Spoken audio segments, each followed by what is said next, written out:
Praise the Lord. கர்த்தருடைய நாமம் இந்த காலை வேளையில் மகிமைப்படுவதாக. நம் இணைந்த ஆண்டவருடைய பாதத்தை இந்த காலையிலும் நோக்கி பார்க்க கிருபை தந்த தேவனுக்காய் துதிக்கிறேன். இந்த நாளிலும் கூட ஆதியாகம புஸ்தகம் 21ஆம் அதிகாரம் அதனுடைய 22வது வார்த்தையின் 2வது பகுதியை வாசிக்கிறேன். ஆபிரகாமை நோக்கி, நீ செய்கிற காரியங்கள் எல்லாவற்றிலும் தேவன் உன்னுடனே இருக்கிறார். நீ செய்கிற காரியங்கள் எல்லாவற்றிலும் தேவன் உன்னுடனே இருக்கிறார். இந்த காலை வேளையில ஒரு காரியத்தை நாம் அறிந்திருக்கிறோம். கர்த்தர் நம்மோடு இருக்கிறார்.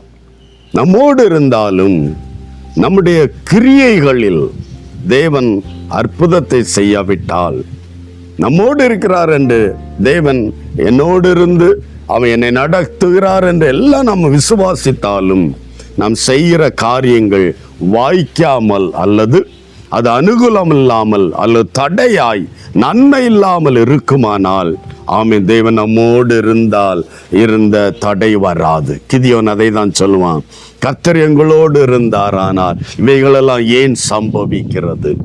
ஆனால் ஆபிரகாம் செய்த காரியங்களில் எல்லாம் அவர்கள் சொன்ன அந்த வார்த்தை என்னன்னா, ஆமீன், ஜனம் சொல்லுகிறது, ஆமீன், கர்த்தர் உன்னுடனே கூட இருக்கிறார்.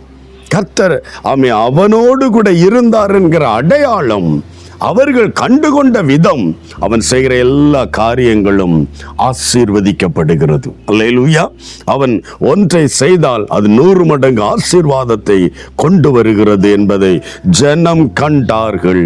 அந்த செயல்களை கண்டுதான், அந்த கிரியைகளை கண்டுதான் கர்த்தர் ஆபிரகாமோடு கூட இருக்கிறார் என்று தேச ஜனங்கள் சாட்சி கொடுத்தார்கள். இந்த காலை வேளையில் நாம் செய்கிற காரியங்கள், நாம் எடுக்கிற முயற்சிகள் அனுகூலமாய் வந்தால் கர்த்தர் நம்மோடு இருக்கிறார்.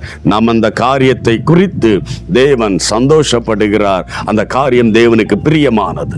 தேவனுக்கு பிரியமில்லாத காரியத்தை செய்யும் போது கர்த்தர் அதற்கு கூட வருவதில்லை. நம்மோடு இருக்கிற கர்த்தர் அந்த கிரியையில் ஆமீன் எந்த ஆசீர்வாதமும் வருவதுமில்லை. இந்த காலை வேளையில தேவனுக்கு பிரியமானதை செய்ய என்னை கற்றுத்தார். ஆண்டவரிடத்துல நாம் ஜெபிக்க கடமைப்பட்டு இருக்கிறோம். ஆபிரகாம் செய்த எல்லா காரியத்திலும் 100 மடங்கு நன்மை ஆசீர்வாதத்தை ஆமீன் ஜனம் கண்டபோது சொன்னார்கள். ஆபிரகாம் தன்னை தானே சொல்லிக் கொள்ளவில்லை, ஆண்டவர் என்னோடு இருக்கிறார் என்று சொல்லிக் கொள்ளவில்லை. ஆமீன், ஜனம் சொன்னார்கள் ஆபிரகாமை பார்த்து, நீ செய்கிற எல்லா காரியத்திலும்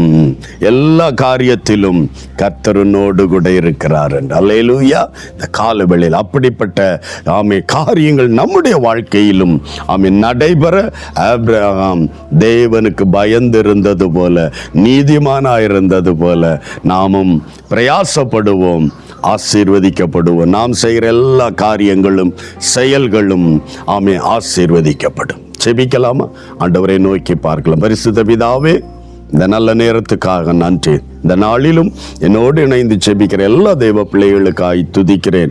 ஆபிரகாம் செய்த எல்லா காரியத்திலும் தகப்பனே, கர்த்தர் கூட இருந்ததை உலகம் கண்டு கொண்டது, தேசத்தின் ஜனங்கள் சாட்சி கொடுத்தது போல நம்முடைய பிள்ளைகள், நாங்கள் உம்முடைய சந்நிதியில் இருக்கிறோம், நீர் எங்களோடு இருக்கிறீர், காரியங்களை வாய்க்க பண்ணுகிறீர், பாதுகாக்கிறீர், தடைகளை மாற்றுகிறீர் என்பதை ஜனம் கண்டு கர்த்தர் எங்களோடு இருக்கிற, எங்கள் கிரியைகளோடு கூட இருப்பதை என் ஆண்டவரே, உம்மை குறித்த சாட்சி வெளிப்பட, ஜனங்களில் இருந்து வெளிப்பட கர்த்தர் அற்புதமாய் எங்களை நடத்த போறதற்காய், எங்கள் செய்கிற கிரியைகள், நாங்கள் செய்கிற ஒவ்வொரு காரியங்களிலும் உம்முடைய மகிமை விளங்கத்தக்கதாய் பலத்த கிரியைகளை செய்வீராக.